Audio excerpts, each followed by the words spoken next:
Most people pay more than they need to for flights, and the worst part is you may not even realize that you're getting a bad deal. You might even pat yourself on the back at your cleverness after you book cheap flights. But little did you know, with some small tweaks, it was possible to find cheaper flights. Today I'm going to show you 7 mistakes that could be costing you extra when you're hunting for cheap airfare. If you've already heard of every single one of these cheap flight tips, consider yourself a travel hacking expert.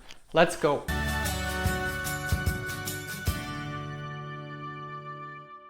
Mistake number 1 is relying on Google Flights, Skyscanner, or other flight search engines. Now, I'm all for Google Flights. In fact, our most popular video on this channel with over 600,000 views is my tricks on how to find cheap flights with Google Flights.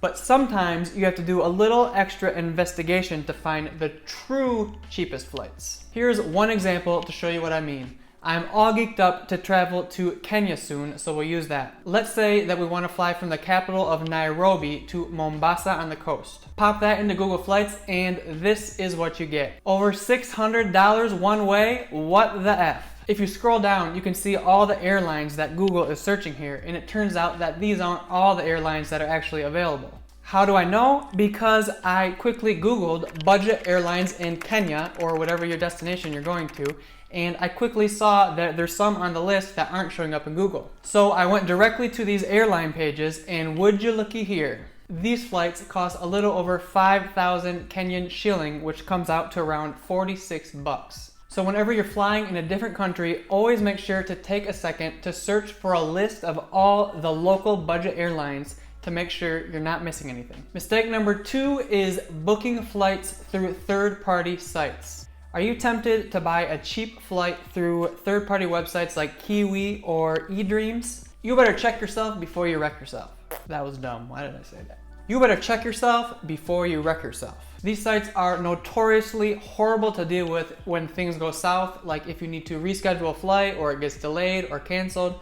Horrible. Speaking of which, we made a whole video on exactly what to do if your flight gets canceled or delayed to get what you deserve, so check that one out next. Anyway, I've heard horror story after horror story in our YouTube comments on our other flight videos about third-party websites, and Diane is going through her own third-party nightmare trying to get a refund on a supposedly refundable ticket, and so if you can, it's best just to avoid them. Any money you save are not worth the potential headaches, so it's best to just book directly with the airlines. Mistake number 3 is not using Scott's cheap flights. This should be a no-brainer if you're flying out of the US because it's free. It's an email newsletter where you get to set your departing airports and they'll automatically send you deals up to 90% off. I'll put a link to sign up for a free account in the description. If you're not flying out of the US, Scott's cheap flights won't help as much, and for that I recommend checking out the Secret Flying app. Mistake number 4 is not learning how to travel hack. I am a true believer that credit card churning should be mandatory education for all Americans. Some other countries have opportunities as well, but if you're from the US, you're spoiled for options. It seriously saved me tens of thousands of dollars on flights. It takes like an hour to learn, and once you do learn it, you can save and get free flights for the rest of your life.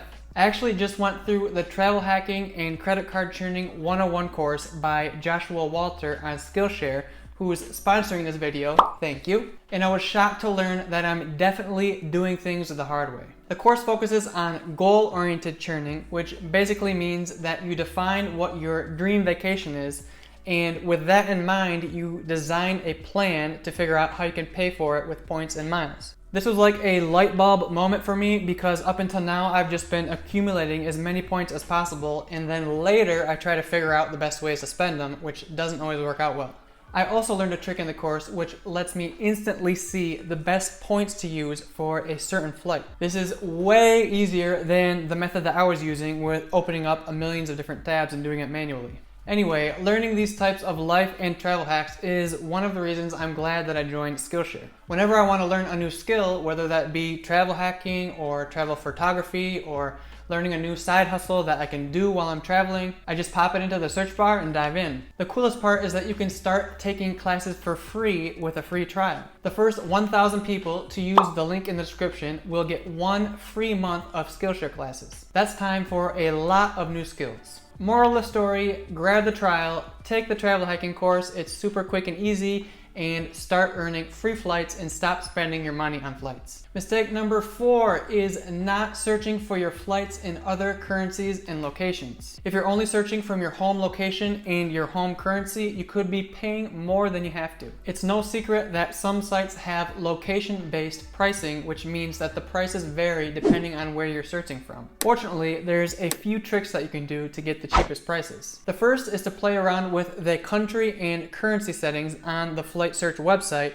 making sure to do everything in an incognito window. Now, this is obviously going to give you prices in a currency that you might not be familiar with, so just pop open Google and type in, for example, Kenyan shilling to USD, like what I did earlier, and it should show you what the price is in your currency.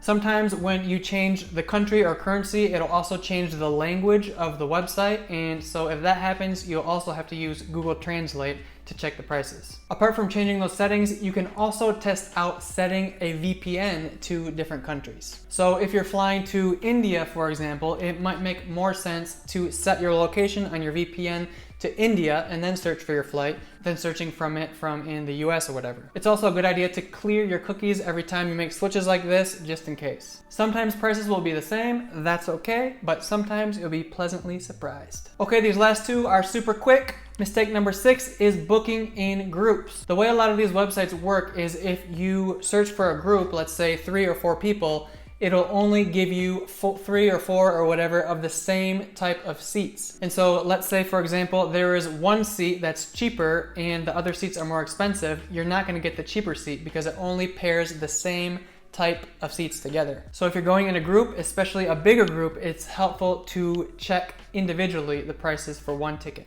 The one exception to this is if one of the members in the group has elite status to the airline that you're using and they can pass some of their perks on to other members in the group. Alrighty, the last mistake, and this is a big one, and that is choosing your flight purely based on price. It's also about comfort, guys, and you have to weigh everything together when you're making your decision. Think about it. Is saving 30 bucks but having to take a red-eye flight with 2 extra layovers where you're likely to spend more than that $30 on airport food anyways, is that really worth it?